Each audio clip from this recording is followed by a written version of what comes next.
So, as a contractor, what would be, after references and everything, Yeah. from the contractor's point of view, what are 3 skills you feel that you brought to the table that made you succeed as a contractor?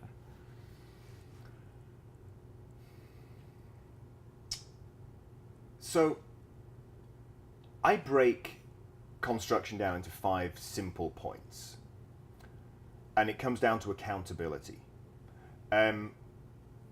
West Village GC is 100% accountable for the job being on time.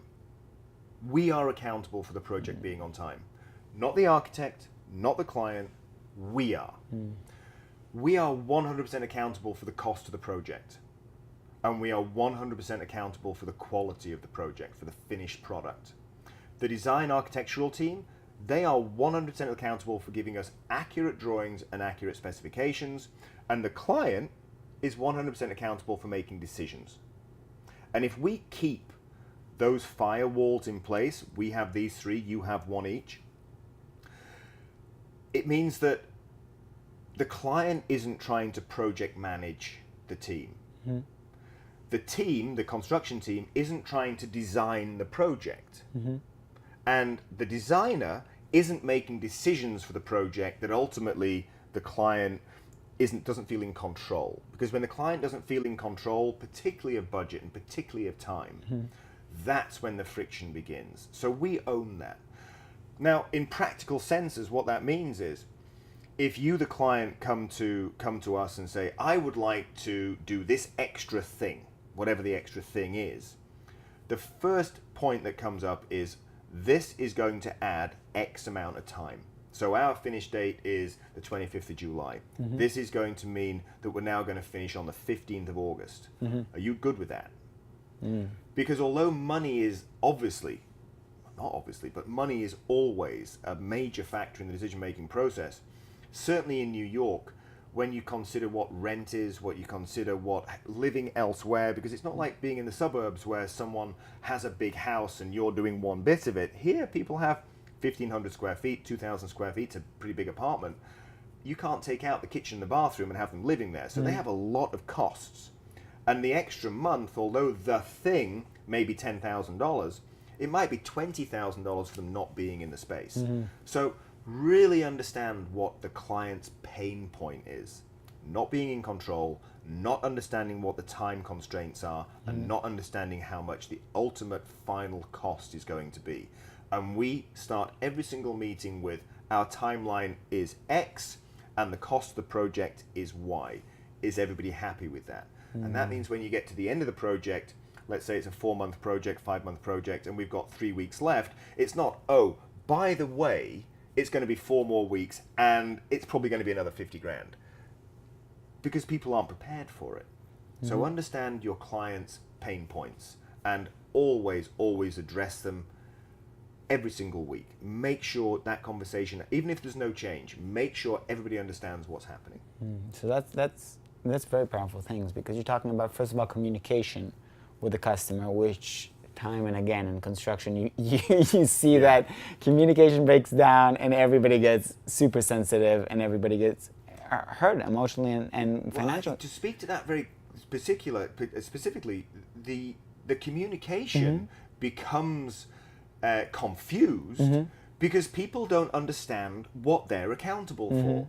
The client thinks they're accountable for the money, and they're actually not. The architect thinks they're accountable for the finish, and they're actually not. The contractor thinks they're accountable for making right decisions, and they're not. So once you actually divide this up, and everybody really owns what they're doing. So a client comes into a job, we have a meeting, 9 o'clock, Monday morning, everybody's there, we've got an HVAC contract coming at 9 o'clock, we've got a plumbing contract coming at 9:15, we've got an electrical contract coming at 9:30, so you don't want everybody standing around wasting time. And the client rocks in at 9:20. What do? Do you keep everybody waiting? Do you start the show? Well, we start the show. And then we go through our minutes from last week to say what should have happened. Well, the HVAC contractor says, yes, this is done. And the tiling contractor says, yes, this is done. And we go around the room.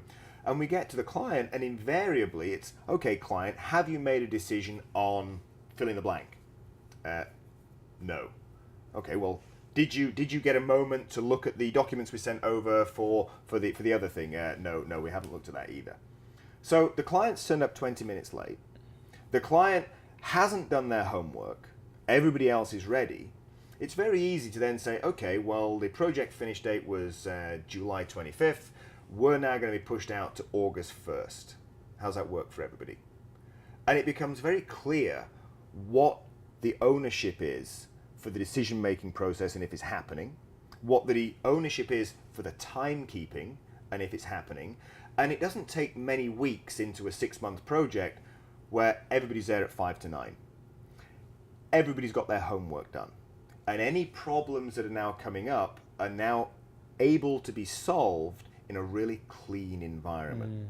We're on time, we're on budget, we've got a problem with a riser that was in a corner that we didn't know about, but we can now address that without that sort of ambiguity. Yeah, without that ambiguity, without that pervasive feeling of what's going on. Everybody knows what's going on. Everybody knows what their job is. That is amazing. So you're saying, as a general contractor, you make sure you keep everybody on point, everybody focused on their part of the game. That's our job. And not only that, you keep on translating to the customer the ramifications of things he does, decides, or does not do. If you want to add this little extra thing, it's going to cost you X more dollars. And not only that, it's going to cost you X more days. And you communicate that right away so he can actually make an informed decision. You're willing to give him the service, whatever it is, but you make sure to keep that line of communication open. You immediately translate to him, take into account that your decision means this, this, and that. Yeah. Do you want to go forward with that? Yeah. That is a very, very powerful thing.